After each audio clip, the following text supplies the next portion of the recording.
Meg painfully screams as Charles leaks shocking photo throws her into utter shame at palace meeting.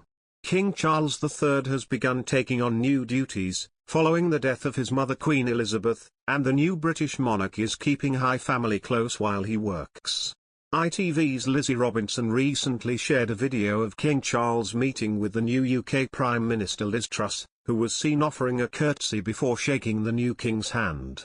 The clip also reveals some photos that Charles has around his office, including a photo of his son Prince Harry and Meghan Markle. Charles has had a strained relationship with Harry and Markle ever since the couple resigned from royal duties and did an interview with Oprah that revealed some shocking claims. During a post-interview appearance on CBS Mornings, the iconic TV host shared some new footage of her conversation with the Duke and Duchess of Sussex, including a portion where Harry discusses the monarchy being a toxic environment.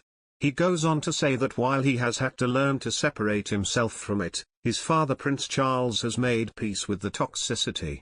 In a clip from the interview, Harry specifically refers to the unspoken relationship that he says the royals have with UK tabloids.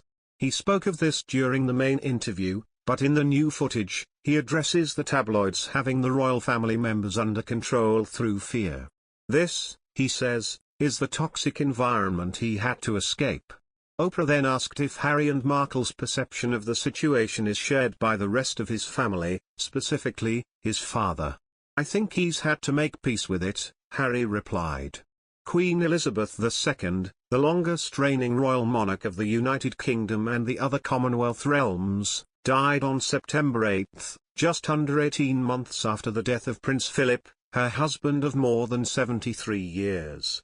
The Queen died at Balmoral, her beloved palace in the Scottish Highlands, which was purchased by her great-great-grandfather Prince Albert for Queen Victoria in 1852. She was surrounded by her children and grandchildren. In his first public speech, following the death of Queen Elizabeth, King Charles III expressed profound sorrow over his mother's passing. "We owe her the most heartfelt debt any family could owe to her mother for her love, affection, guidance, understanding and example," the incoming King of England said in a pre-recorded message, per the NY Times. The King also shared that he and his family are feeling profound sorrow over the loss of their matriarch. Speaking to his late mother in the closing of his speech, Charles said, "Thank you for your love and devotion. May flights of angels sing thee to thy rest." In other news, Prince Harry, Meghan Markle have been warned about the inevitable implosion of their plans for the royal family.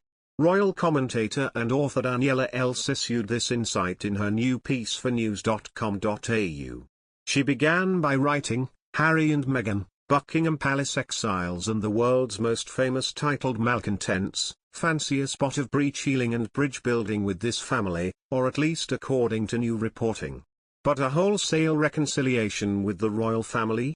Well, the idea of the Sussexes angling to make peace with the House of Windsor seemed about as likely as someone being able to pry a glass of red wine out of Camilla, Queen Consort's hand after 5 p.m. Now, before anyone injures themselves trying to make sense of this faulty face, there is, of course, a caveat. This rapprochement? It had only been slated to kick off after Harry's memoir had hit shelves and their Netflix documentary had landed on the streaming giant. Documentary